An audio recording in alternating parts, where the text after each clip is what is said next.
आज या ठिकाणी निर्भय पार्टीचे पदाधिकारी आले आहेत. जितेंद्र भावे सर त्यांचं आपण टाळ्या वाजवून स्वागत करा. संजय मामा शिंदे ते पण उपस्थित आहे. संतोष सुराडकर आणि फारुख शेख हे सर्व पदाधिकारी या कामगारांच्या अडीअडचणी, कारखान्याच्या समस्या, सभासदांच्या समस्या समजून घेण्यासाठी आणि शासन दरबारी आपला हा विषय मांडण्यासाठी ते इथे उपस्थित झालेले आहे. त्यासाठी आमचे विनयचे पदाधिकारी, कार्यकारी अध्यक्ष गडाख साहेब, त्यानंतर बाळासाहेब बागसकर, सुभाष धोमन, गायकवाड, उपस्थित असलेले आमचे इंजिनियर जिकन साहेब, कासार साहेब व सर्व कामगार बंधूंनो. साहेब, हा कारखाना 13ला बंद झाला.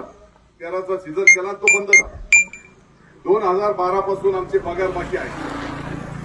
1076 लोकांची ग्रॅज्युएटी जवळपास 37 कोटी इतकी रक्कम आहे. पगार व आमचे ठेवी सर्व जर विचार केला तर 81 कोटी आमचं कारखान्याकडे घेणं आहे. अनेक पार्ट्या येऊन गेल्या. 14 पासून आम्ही 16-17 पर्यंत कामावर होतो. अनेक पार्ट्या आल्या, आश्वासन दिले.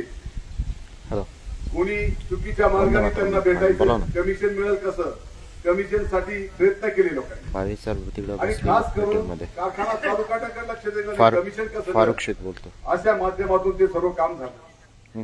अनेक वेळा आम्ही संघर्ष केला. कामगार असतील, सभासद असतील, सर्वजण पुढे झाले, परंतु यश काही आम्हाला प्राप्त झालं नाही. मग तहसीलदार साहेब असतील, प्रांत साहेब असतील, युवन कलेक्टर साहेब असतील, सर्वांच्या दारावर आम्ही 50-50 चक्रा मार, साखळी उपोषण केली. 1.5 महिना इथं चालू केलं. पैसे विनेकडे नव्हते म्हणून आम्ही कामगारांकडून 1500 रुपये जमा केले. 4-5 लाख रुपये जमा करून त्या माध्यमातून खर्च केले. सभासदांसाठी इथं 18-20 शेत दिले, मंडप दिला, पाण्याची व्यवस्था केली. जास्तीत जास्त सभासद कसे येतील, कामगार कसे येतील आणि शासन दरबारी आवाज कसा उठवायचा यासाठी देखील आम्ही प्रयत्न केले. आजी माझी आमदार असतील, खासदार असतील, त्यांच्यापर्यंत पोहोचलो. इव्हन ते नाही तर आपले मंत्री दादाभाऊ भुसे, मुंबईसाठी आम्ही प्रयत्न केले. मुंबईला जाऊन आलो. पालकमंत्र्यांना भेट, याला भेट, त्याला भेट, सर्वांना भेटतो साहेब, परंतु आम्हाला ते यश प्राप्त झालं नाही. आणि मग आम्ही कामगार आयुक्ताची भेट घेतली, रिकव्हरी सर्टिफिकेट घेतलं आणि ह्या जमिनीवर आमचा बोजा लावला. 81 कोटी बोजा, 94 लाख हा आता 7-12वर लागला गेला. त्यासाठी सर्वांनी प्रयत्न केले. तो बोजा लागला. कलेक्टर साहेबांना भेटलो, जनरल शर्मा साहेब, त्यांची एकदा 10 वेळा भेटी झाल्या आणि 10 वेळा भेटी घेऊन त्यांनी सांगितलं तुमची वसुली 100% होणार, काही अडचण नाही. आता ह्या कारखान्याकडे 127 एकर जमीन आहे. 108 एकर जमीन ही जेएनपीटीने विकली आणि त्याच्यातून 108 कोटी रुपये आले. 108 कोटी मध्ये 76 कोटी बँकेने घेतले. वन टाइम त्यावेळेस कदम साहेब होते प्रशासक आणि कदम साहेबांनी अक्षरशः आम्हाला फसवलं.